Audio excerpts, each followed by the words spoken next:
In this devotional, I'm going to share with you 3 thoughts from Leviticus chapter 24, verses 17 through 22, where we'll look at the idea of an eye for an eye.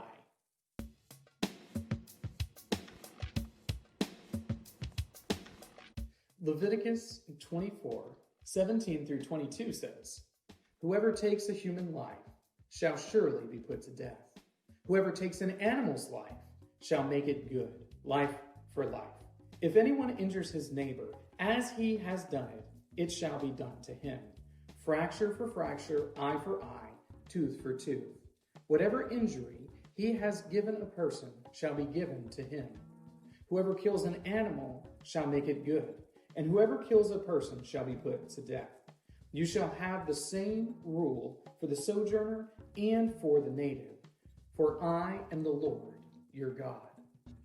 The concept of an eye for an eye becomes the baseline for the law of dealing with people in Israel.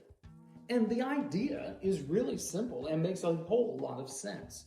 That if you harm someone, then you would receive that same harm back. That if you have stolen from someone, that you would have to make restitution for that which you stole. This is the standard of behavior for all of Israel in order to ensure that justice is best applied. Here are 3 thoughts on an eye for an eye from Leviticus 24, 17 through 22. Thought number 1, punishment fits the crime. Here's the idea. It's pretty simple. The crime and the punishment are linked together. So, if you are stealing from somebody, you would have to restore it. If you kill someone, then your life is forfeit. If you have violated these people in one way or another, then you would be violated in return in that same way. Thought number 2, equality for sojourners. So this rule that the Lord gives to the people of Israel is not just for them specifically, but for anybody who is there in their country. So you didn't get special treatment just because you were of the house of Israel. You didn't get special treatment because you were one of Abraham's descendants, but everybody who was there living with this group of people was to follow this same concept, that justice would be dealt fairly, that people would receive appropriate punishments for their crimes, and then that would be the end of it.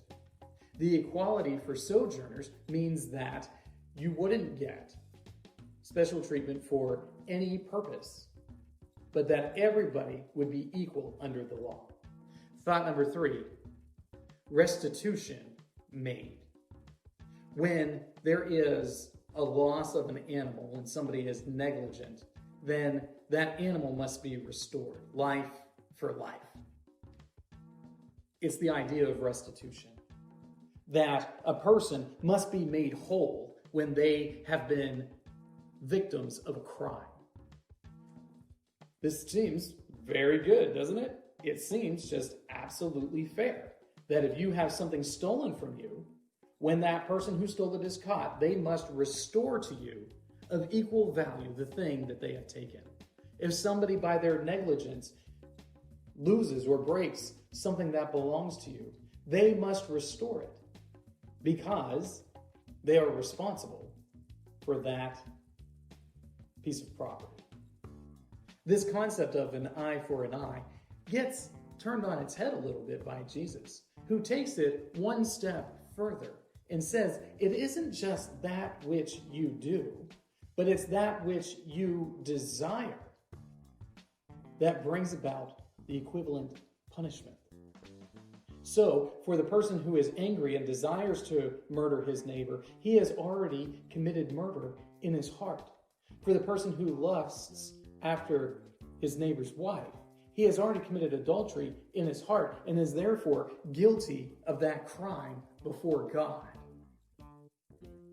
Because of that, we get a greater understanding of the Lord's holiness and a greater understanding of the severity of our sinfulness. These three thoughts come from the assigned reading, Leviticus chapters 22 through 24. If you'd like to read through the Bible with me, you can do so by joining the Facebook group Through the Bible, where we are reading the text of Scripture together.